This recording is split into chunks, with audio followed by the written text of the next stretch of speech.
Good afternoon, Temple Emanu-El. It is so nice to see so many of your masked faces in person. One of my favorite aspects of this community is the opportunities I get to connect with other Jewish people in this space. For those of you turning in virtually, I'm sorry you can't be here physically, and I can't wait for the day that we can all be together in this sanctuary that means so much to all of us. My name is Lucas Siegel, and as Raya put it so well last week, wow, I'm a senior. I've never been a part of this service before. Between school, sports, and navigating the difficulties of being a high school student during the 21st century, I've always told myself there wasn't time in my life for this service. It was so obvious to everyone that I wouldn't be a part of it that I wasn't even on the mailing list to sign up for it this year. This July, I was talking on the phone with my sister while driving down Lombard Street when I heard her mention the teen service. She didn't ask me to do it with her. She had given up on that. But I said to her, I'm in. Now 2 months later, I'm on the bema speaking to all of you. Throughout Hebrew school, I was that kid, the guy distracting the rest of the class from the lesson. I've been forced to sit in the hallway by a Hebrew school teacher way too many times. I was the guy who came into his first meeting with Rabbi Bauer for his bar mitzvah and questioned the idea of God. I was scared he would tell me I couldn't have a bar mitzvah. But he told me something that has shaped my Jewish identity to this day. You don't have to believe in God to be Jewish. Jews question everything and have done so for almost 6,000 years. Regardless of my views on God or my level of attentiveness in Hebrew school, I was Jewish. I am Jewish. The values, the culture, the community, the friendship, that is what makes me Jewish. One of the main things I attribute my sense of connectivity to Judaism to is my grandparents. On my mom's side of the family, I have a grandfather who I unfortunately never met, who survived an adolescence spent in concentration camps across Nazi Europe. I wouldn't be here without him and the other Jews who fought quite literally to the death for the continuation of this faith. My grandmother on that side is the only one of my 4 grandparents who wasn't or isn't Jewish, but she instilled in me the values of kindness, empathy, and generosity that I associate so heavily with this community. I know she would have loved to be here listening to this speech, regardless of her religion. On my dad's side, I have a wonderful grandmother who, at 74 years old, approaches every interaction with the zest of a little kid. Her passion for everything she does is truly inspiring. And my grandfather on that side is and always has been one of my biggest role models and mentors in life.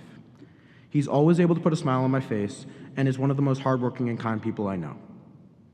Whether we're having a serious discussion about life or just discussing the Giants' World Series chances, which are quite high in my opinion, I never leave a conversation with him without feeling like I have learned something, and most of all, knowing just how much I am loved. That sense of family and love coming from all my grandparents and my whole family is what is important to me as I enter this new year. Today is September 16th, 2021. September 16th is a very special day in my family. My parents got married 21 years ago today. I am an opinionated teenage boy who questions just about everything. They are heavily involved parents, so we don't always get along. But they have always been a source of strength, support, and stability in my family, and they form the core of a tight-knit group that will always have each other's backs. I love to mess with them about how they met in high school and lived happily ever after, for the most part, but when I reflect on the lessons they have taught me, I notice my deep admiration for their relationship and for the lessons they have taught me and continue to teach me every day. September 16th is also a very special day to me for another reason. 4 years ago today, I read from the Torah and became a bar mitzvah on this very bema. That day was, and always will be, among the most memorable in my entire life. I experienced such a high level of pride and connection with Judaism.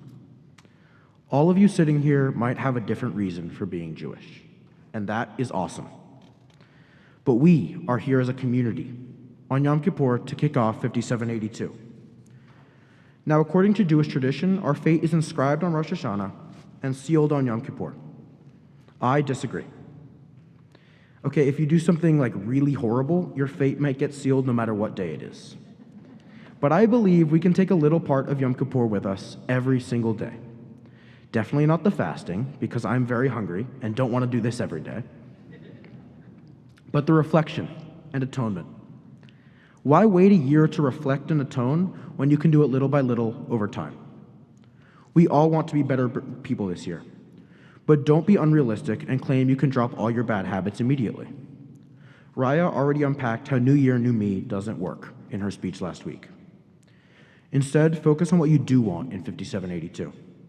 Whatever that may be, bring it with you into this year and beyond. The year ahead won't be easy, the year after that will not be either. We are not going to fix the world alone, let alone do so in just 1 year. But, as the great baseball player and one of the most quotable people of all time, Yogi Berra, once said, "If the world were perfect, it wouldn't be." I get the chance to shape my year. You get the chance to shape yours. Make this year one that you look back on with pride. Be yourself, the person you aspire to be. Don't expect or even strive for perfection, but learn from your experiences, learn from your elders and the lives that came before you. And now, much to my sisters and everyone up here on this beam of chagrin, I will walk off the same way I did after my bar mitzvah speech 4 years ago today, with a dab. Happy New Year.